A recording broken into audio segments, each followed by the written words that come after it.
So Trump just said that Somalians don't belong in America anymore. If you don't know what I'm talking about, the Somali community in Minnesota has been falsely diagnosing children with autism to receive taxpayer handouts and taking advantage of the system. They then take those funds and they funnel it back home to Somalia, subsequently funding a terrorist organization known as Al-Shabaab. This new Medicaid system would cost taxpayers $2.6 million, at least that's what they said. The first year, 2020, was $3 million, 2021 was $20 million, and then just 3 years later, it quintupled to $100 million, and 2025 was on track to cost taxpayers $120 million for the year. 40% of Somalian households in Somalia receive remittances from, relatives, friends, family, whatever, in the United States, totaling the annual remittance to Somalia $1.7 billion, which is more than the Somalian government's budget.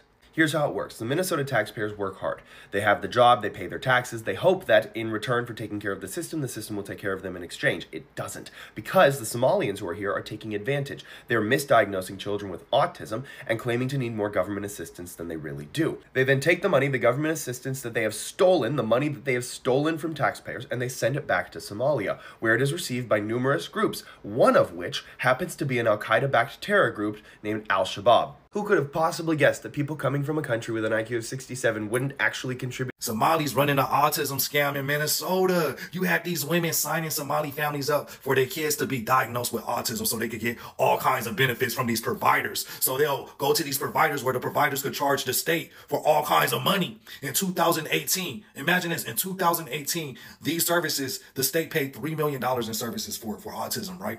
By 2023, it went up to 400 million. Autism providers went from 20 to 400 providers, all because of this scam. And you know what? They took that money and they sent it back to Somali to fund an Islamist terrorist group that's connected to Al-Qaeda. Take a look at Minnesota's federally funded autism program. Now, several people, and this is an example, a woman in the Somali community, are co-conspirators, and they're accused of recruiting kids for autism therapy. They brought in families, had them convinced to get their kids diagnosed as autistic. In fact, these families ultimately ended up having various social services bid for their children, competing with the number of size of check that they would get. It didn't matter if the kids had autism. And what happened? Autism claims to Medicaid surged. In 2018, $3 million. By 2023, listen here, from $3 million to $400 million. Autism providers jumped from 41 to 328 in 5 years. Now, City Journal reports that the Somali fraud rings send a lot of money back to Somalia. 40% of households in Somalia get remittances from abroad. That totals $1.7 billion. That is more than the entire budget of the Somali government. Money being sent abroad, from abroad, back to Somalia. Where is that money going? Take a look at this. Most alarmingly, a lot of that money is funneled through money traders, and in the end, ends up in the hands of Al-Qaeda-linked Islamic terror group Al-Shabaab. So to bring this full circle, the Minnesota taxpayers are funneling money through fraudulent autism claims back to Somalia, where that money lands. These Somalis in Minnesota, what's going on? Scam after scam. This Somali man scammed hundreds of Somali families out of $1 million. Like, he charged them $25,000 a pop to hold a house for them. So he sold them this scam like, hey, this is the housing development. This is how it's going to be. You see how it's this right here? Yeah, it's supposed to look like this, but this is what it really looked like for a whole year, almost 2 years. Then the judge finally stepped in and was like, yo, this is fraud. You promising these people these homes and you haven't even dug into the ground yet. It's still grass. And they try to catch up with this guy, and he already packed all this stuff in a U-Haul truck and bounced. Right? So now these Somali families are like, man, is he going to give us our money back? Because mind you, he charged them $25,000 a pop, each Somali family, and sold them a dream. Excuse after excuse. And he had another fraud before this fraud, right? Where he gave out a fake check to another Somali family, claiming that, yeah, I'm going to pay you back, but it was a fake check. And this is all connected to Feed the Future. The Feed the Future $250 million scam. All this is connected, man. These Somalis, they done found a money glitch in Minnesota.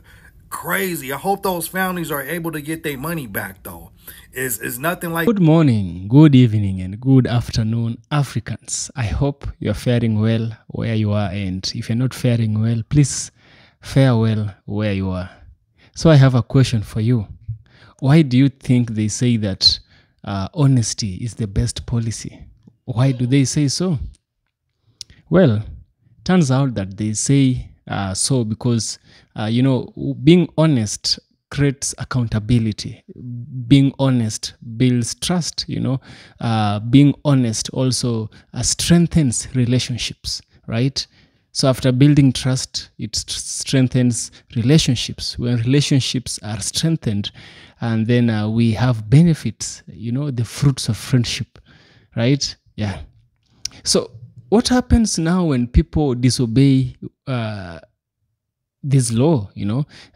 Honesty is the best policy. The United States of America has suffered a huge blow. Yeah, it is a huge blow because a group of individuals have been defrauding the U.S. government. They have been taking away from the U.S. government, pretending that they are going to help those people in need, right? They have been taking but not delivering where it's needed. This is not a news. It's something that has been happening. But the extent and the magnitude of this scale has never been seen in the history of the United States of America.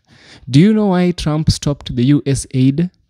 Do you know why Trump stopped EBT and why he stopped SNAP? Well, Trump has also stopped the TPS.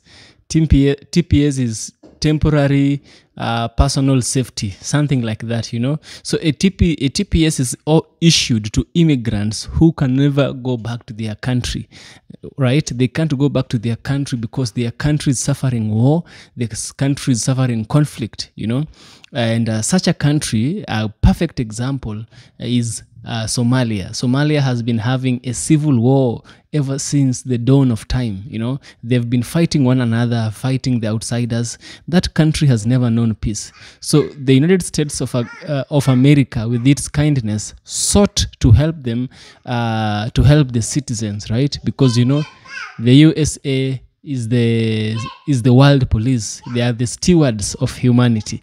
So they call themselves, right? So these Somalis, it is being said that they have robbed the United States of American government. It is not just a rumor. There is facts, right? So Trump has come and has ended the TPS for these specific Somalis, right? So I want us to dive into this video, listen to how white Americans have reacted to this situation. I shall get back by the end of the video, of course, where we shall also have a deep critical analysis. And let's dive in. The Somalis in Minnesota, not only in Minnesota, nationwide just lost their temporary protective status. Trump just posted on Truth Social, due to the fraud in Minnesota, they've lost all their protection if they're not legally here. For those of you who didn't hear, they claimed to have children of autism, took hundreds of millions of dollars, and their kids didn't have it. They also did a lot of food stamp, SNAP benefit fraud, Medicare fraud. They've been caught to the tune of hundreds of millions of dollars. So now they don't have protective services here. You can't just say the ones in Minnesota lose their protection. The way that it works is the federal government has to say they all nationwide lose it. There's going to be pushback. It's going to go to court. We've seen this happen. It's played out with the Colombians and others, and usually Trump wins. So very important why we don't stay quiet. When we catch them doing something, we have to, with the megaphone, blast it all over the internet, because eventually it gets, and something gets done. That's a win for us.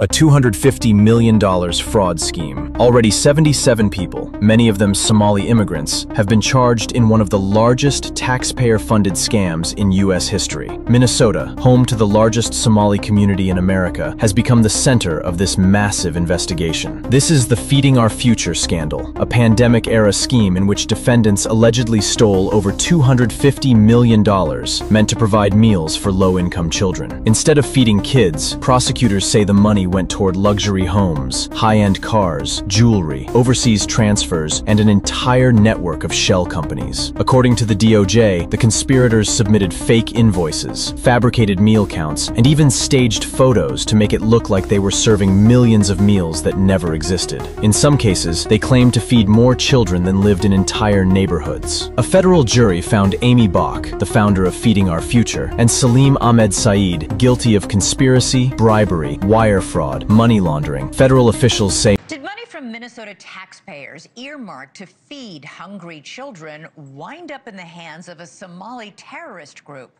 The allegations center around a massive welfare fraud case being brought in Minnesota. A 78th defendant was charged just today.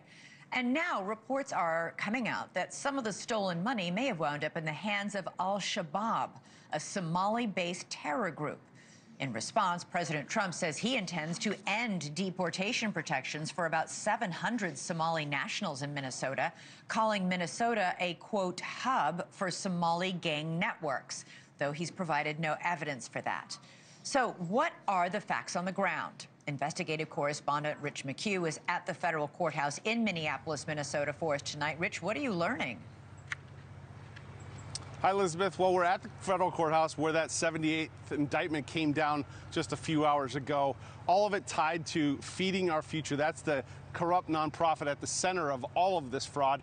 We spoke with current and former federal sources, and they tell us billions have been stolen since 2019, that Minnesota is just riddled with fraud, and that a lot of this money goes back to Somalia, and a cut of all that money has gone to the Al-Qaeda-linked terror group Al-Shabaab. But I want to reset this for viewers because it's complicated. This all stems from Feeding Our Future. That's the largest COVID fraud ever. These criminals opened more than 200 federal child nutrition program sites throughout Minnesota, and sites lied, claimed to be serving meals to thousands of children a day. They created fake attendance rosters, fake invoices, and the government reimbursed them. David Gaither, he's a former state senator here. He saw this firsthand. Rich, this is the Safari restaurant in downtown Minneapolis. This is the epicenter of some of the biggest fraud and waste and abuse in this area. The owner right now is currently in jail, federal jail. This restaurant, which seats about 35, supposedly served 18,000 plus meals a day. A day? A day for 7 months. 18,000 plus. Now, Minnesota Rep. Ilan Omar, she was a fixture at this restaurant, the Safari, during her run for office. I think we have a photo of her at the restaurant with her supporters in 2018. Feeding Our Future, that's that corrupt nonprofit. It was the epicenter of it, but others spawned from it. There were home relocation services, child autism. They were bilking $399 million in services fraud in 2023 alone. To date, 86 people have been indicted and counting. Federal authorities tell News Nation 79 of them are of Somali descent.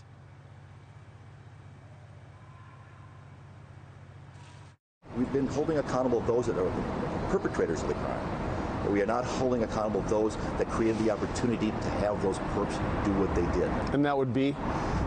The policymaker, the Attorney General, and the administration. Now, federal sources that we've spoken to, several of them, said the same thing to me, Elizabeth. They say there's a saying in the Somali community here that when it rains in Minneapolis, umbrellas go up in Mogadishu. That just about sums it up. Back to you. Wow, almost 100 people charged in this scheme so far. Somalians from Minnesota have been accused of running a multi-billion-dollar Medicaid fraud. The Somalians who are doing this fraud, they would try to get the other Somalians to diagnose their kids as having autism, even if they don't. So that would go on for many, many years, and they would collect benefits from Medicaid to specific providers. Most of that money was sent back to Somalia. Somalia has one of the highest remittances rate of about 40% of their economy. So yeah, no wonder Somalia, there have been brand new luxury apartments popping up in Mogadishu and all that stuff. There's also a neighborhood in Nairobi called Eastling that has been developing very fast. They have a lot of luxury apartments owned by Somalians, and it's a majority Somalian neighborhood. All that is about to go away now. In this country, we do not blame the lawlessness of an individual on a whole community. What we also know is that there is not a single evidence that the president or his coonies have put forth that there are any single resource from taxpayers in Minnesota that has gone to aid and abet terrorism. That language is dangerous. That language puts the lives of Somalis not only in Minnesota, but across the country in danger. And if the president believed that and he had evidence, he would take people to court. So we are sick and tired of the president waking up one day and deciding to put forth falsehoods and demonize whole communities, while the ignorant people that support him then take the lies that he's spreading and use it as a fact. We've seen it during the campaign where he said Asians were eating cats and dogs. We've seen his vice president repeat those lies. We've seen the media run it as a headline as if it was a fact. That is shameful. That is shameful. That is ignorant. It makes us look like a stupid nation that does not believe in truth, but traffics in lies. It makes the world mock us, and we are better than that. We are better than that as Americans. Everyone, this is Mayor Nadia Mohammed, and I know there's been a lot of conversation about Somalis here in the state of Minnesota. And here's the thing, I could get on here and tell you guys what an amazing contribution we have been to the state of Minnesota, that there are school teachers, doctors, lawyers, engineers, police officers who are doing an amazing job in and outside of the Twin Cities area. I could get on here and tell you guys why they came to this state, why they came to this country. I could tell you that they have fled wars, that my own grandfather, my mom's dad, has passed away after a missile attack, or that my dad, after not having anything to eat for an entire day, scrapped together some beans with his friends only for his friend to get hit by a stray bullet. I could tell you all of that, but how hard they work or what struggles that they have faced should not define whether they're good Americans or not. It should not be connected to whether they deserve rights or not. Because the matter of the fact is, we do, and we are here, and we are staying here. But the most important part here is, and I want you guys to leave with this, is that this administration has used the government to attack its own people, like a virus attacking its own host. It's not even a hyperbole. That's exactly what's happening, because we see Mexican Americans under attack. We see ICE going after immigrant communities. We see these tariffs squeezing every last dollar out of small town farmers. We see everybody being squeezed out of their last dollar for everything they're worth.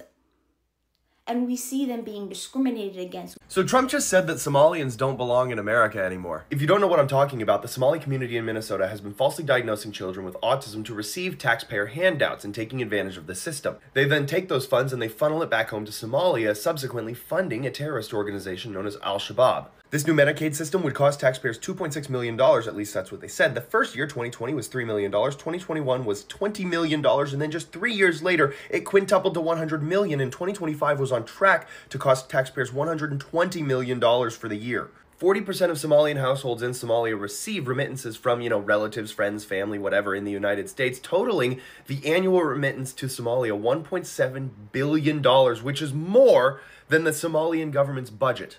Here's how it works. The Minnesota taxpayers work hard. They have the job, they pay their taxes, they hope that in return for taking care of the system will take care of them in exchange. It doesn't, because the Somalians who are here are taking advantage. They're misdiagnosing children with autism and claiming to need more government assistance than they really do. They then take the money, the government assistance that they have stolen, the money that they have stolen from taxpayers, and they send it back to Somalia, where it is received by numerous groups, one of which happens to be an Al-Qaeda-backed terror group named Al-Shabaab. Who could have possibly guessed that people coming from a country with an IQ of 67 wouldn't actually contribute anything to society? Trump is coming after Somalis in Minnesota, terminating TPS protection and stating Minnesota is being terrorized by Somali gangs. Send them back home. Yeah. Governor of Minnesota, he fired back. Ilhan Omar fired back. Republicans cheering. What? What is this? Because there's only 700 Somalis that have TPS. Majority of Somalis, they're US citizens. They're green card holders. They're refugees from the 90s. They have built communities, businesses, neighborhoods. What is he talking about? Why is he framing it like the whole Somali population depends on this TPS? This is called drama, theater, better headline. Yeah. So, what is the intent? Well, TPS is a program that was always meant to be temporary. It's a program that is put in place, and I believe for Somalia over 30 years ago, and will need to be evaluated to make sure that it comes and is always implemented in the process for which it was intended. So that's something that will go forward, and I know that the President wants to bring integrity to our programs and make sure that they're applied appropriately to the individuals and to the countries to which they're supposed to be. An African-American woman about 25 years ago apparently warned the Somali community about what's going to take place in Minnesota. She basically warned them and said, you guys are going to become just like us. You don't take initiative and open up communities and invest in the youth, etc., etc., etc. You actually don't need to do all those things. Because one thing that Somalis do have, and unfortunately African-Americans don't, that Somali culture is rooted in Islam. It's rooted in La ilaha illallah. And when you see situations like this, it's so upsetting because the line between Somalis and African Americans in a few generations will absolutely disappear because we forgot about Islam. So a lot of parents combat this and send their kids back to Africa because the United States will eat you alive. And I'm sure this happens not just in Minnesota, but in UK and Canada as well. But if we want things to change, we need to keep the main thing the main thing. These individuals above me lack purpose. If you lack purpose, you get caught up with the law. Why are we doing this to ourselves? This is definitely worse than the African Americans. Because had the African Americans had Islam, I don't think they'd be so corrupt and getting up to foolishness as they are today.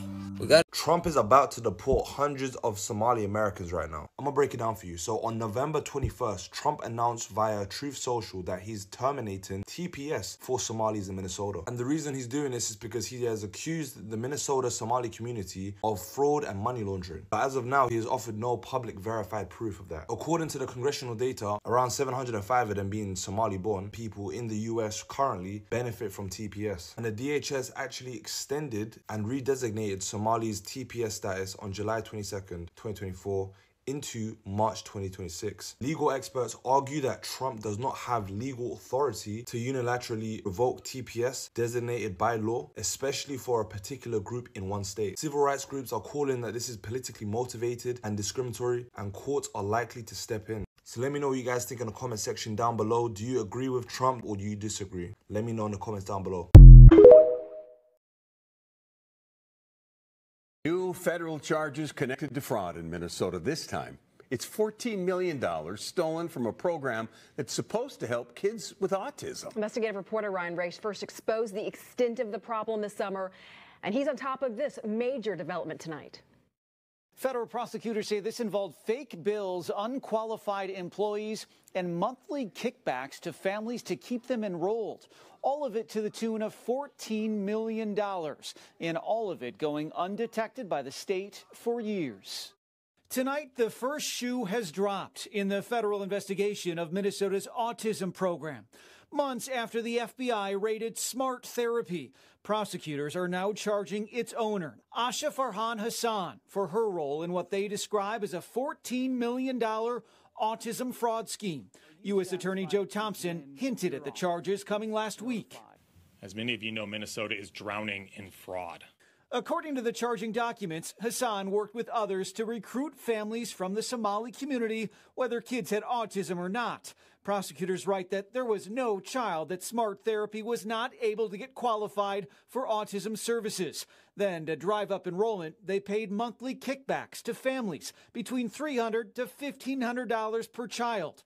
Prosecutors say Hassan and her partners paid for it all through the millions worth of fraudulent Medicaid claims. She knows she's guilty. She wants to make it right. Hassan's attorney, Ryan Pasiga, says his client is cooperating with investigators in plans to plead guilty.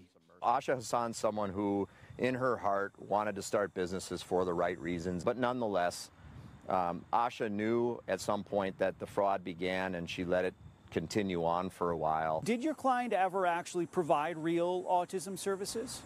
Yes, there were real services provided, but it was at a fraction of what was billed for. Do you know if Asha will be able to pay back the $14 million? No, who could? According to prosecutors, Hassan sent hundreds of thousands of fraud proceeds abroad, some of it used to purchase real estate in Kenya. And it's not just the autism program. Hassan is also charged in the Feeding Our Future case. In the newsroom, Ryan Raish, 5 Eyewitness News. Case. Let me be very clear. Just because it is allowed in your country does not make it okay to do it here in the United States. This story will make you sick to your stomach. Here's the headline. Islamic Center writes community support letter for a Somali immigrant convicted of raping a 12-year-old child. 12-year-old. That's not even the worst part.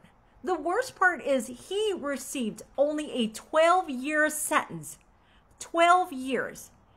And the Islamic Center decided they wanted to show support for this man who showed them that he is a great father, a great community member. This is what they say in the letter. The letter states, Dear Judge Michael Burns, we, the undersigned member of the Somali community, write this letter to express our strong, heartfelt support for the defendant, a member of our community. Many of us first met the defendant, I'm not going to say his name, through our shared journey as Somali refugee arriving in the country with little more than hope and determination to rebuild our lives. Like so many of us, defendant has faced the challenges of starting over in a new culture, learning English, adjusting to a fast-paced system, raising children in an environment far different from the one he grew up in. Meaning they are saying to excuse him raping a 12-year-old child. They went on further to say that he is an excellent member of the community and an excellent father. Now, let me tell you, if you're a mother and if you are a father, anybody, aunt, uncle, niece, knowing that this 12-year-old child has been violated horribly by this man, and you have an entire community saying, give him some slack, he's new here. Are you supposed to be okay with that? Fuck no. What's worse than being the taxpayer-funded fraud capital of the United States? Being the taxpayer-funded fraud capital of the United States and supporter of terrorist organizations. Welcome to Minnesota. Now, what am I talking about? According to the most recent reports, there's an estimated $8 billion in taxpayer-funded fraud that has occurred in Minnesota, but it gets even worse because according to a new report by Chris Rufo in the City Journal, millions, if not tens of millions of those taxpayer-funded fraud dollars are going to Somalia to support Al-Shabaab. And Al-Shabaab is an Al-Qaeda-linked terrorist organization. Now, according to the report, a former member of the Joint Terrorism Task Force, who was in charge of actually tracking money going to terrorist organizations, focused on Minnesota. And once the money went to Somalia, whether intentionally or unintentionally, Al-Shabaab collected fees. The reason that so much money is going into the hands of these terrorists is because there's these widely used, very unsecure networks to transfer money from the United States over to Somalia. It's called Hawala. And these networks have been known to go to fund terrorism. Now, the act of sending American dollars over to another country is known as remittance. The thing that's wild is that Somalia receives so much remittance from America, it's one of the largest parts of Somalia's GDP. According to some estimates, it's like $1.7 billion a year is sent from America, from people living in the United States, over to Somalia. Now, in general, whatever. Do I think that it's wrong for people to work, earn money here, and not spend it in the United States? Sure. But you know what? If you earn money, you're free to send it wherever you want. But that's not what we're talking about here. We're talking about people that obtained their dollars fraudulently, then taking our taxpayer dollars and then sending it over to another country, which is bad in and of itself, but then finding out that those dollars are then going to support terrorism, that is horrifying. And there is no ifs, ands, or buts about it. We have to stop this practice immediately. We have to be able to say, whose fault is it? And you have to look at Democrats in Minnesota that are in charge. They have to be held accountable. Tim Walz is up for re-election. He must be held accountable. Not a single taxpayer dollar should go to people that do not need it because they are committing acts of fraud. And it definitely should never go into the hands of terrorists. That is a giant red flag that your program is broken. So, after clearly watching this video, here is my deep critical analysis. Now, one thing we need to understand is what is this TPS? Now, TPS means temporary protected status. It's often referred to as TPS, you see. It is a federal designation that allows people from other countries to remain in the USA and pursue work and travel authorization if they come from a place experiencing armed conflict, environmental disasters, or any other form of extraordinary conditions, you know. Now, the Department of Homeland Security decides which countries are designated as TPS eligible. There is no path to citizenship from temporary protected status. It is a self-contained status from which there is no any other place to go unless there is a substantive change in a person's circumstances, such as marriage to a permanent residence or citizen, or if someone is eligible for other immigration protection, you know. So how many Somalis are having these status? Across the United States of America, there are 705 Somali immigrants with the temporary protected status per a congregational report. This congregational report was issued earlier this year. Hundreds of those are in Minnesota, but far more, tens of thousands of Somali Minnesotans are legal residents, you know. So Trump has said he's ending the TPS with immediate effect because of the defrauding and the scamming, you know. But now, a question you might ask yourself is, does Trump have the power, you know, to withdraw the TPS? Is he that powerful, you know? So let's uncover that. Now, the legal office says it's outside of the president's authority to end the program. Somalia was first added as a temporary protected status designated country in 1991, you know. This happened after civil war broke in Somalia. That status has been extended more than 24 times as US officials found that it was too dangerous for Somali people in the USA to return to Somalia. And the latest extension is set to run through March, you know. This is a very, very serious argument. This is a very, very serious encounter that these Somalis are going to face. Trump takes no for an answer. He does not take no for an answer. He will always find his way, you know.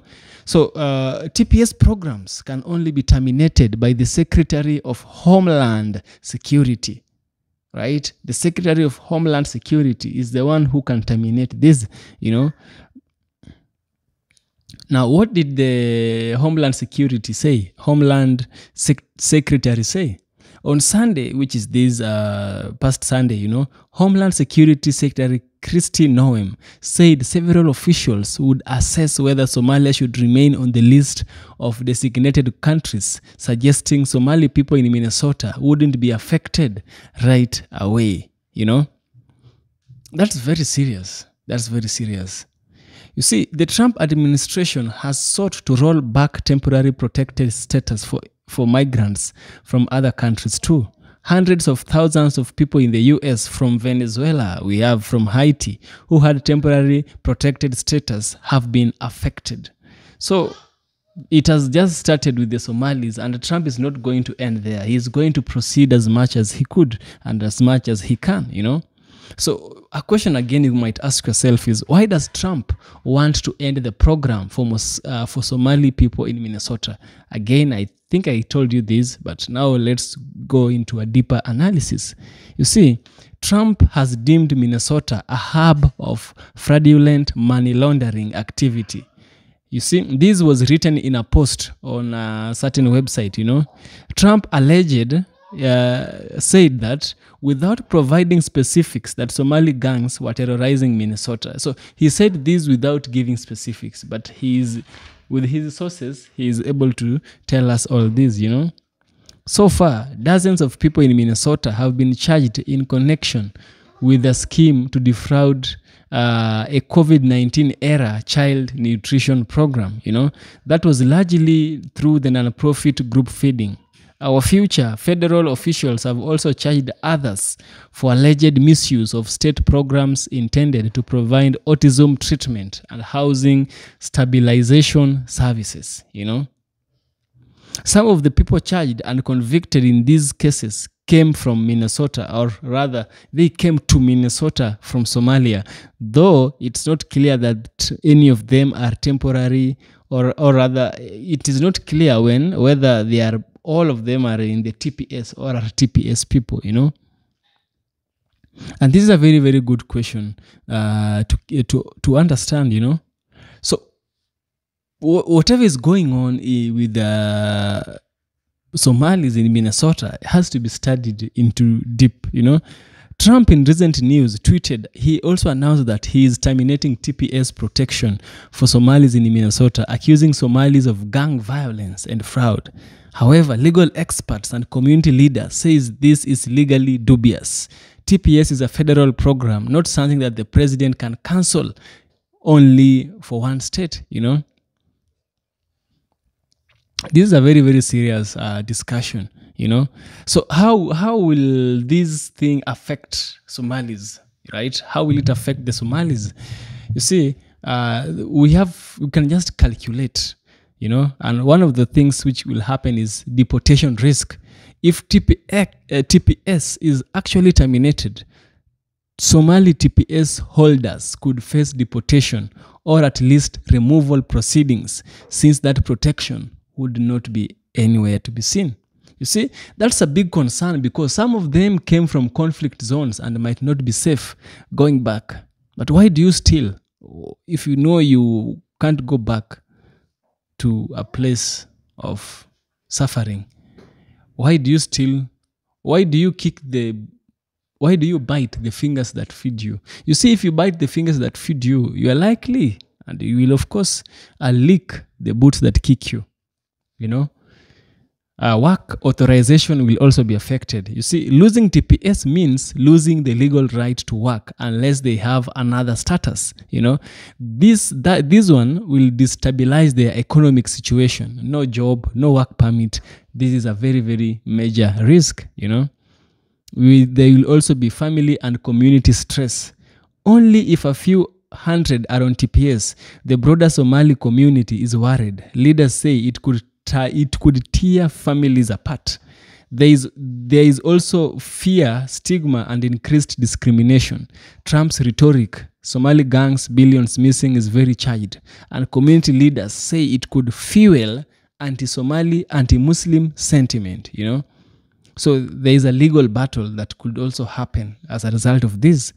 You see, Minnesota officials and Somali community advocates are preparing to fight this move in court, arguing that the president's announcement violates legal processes.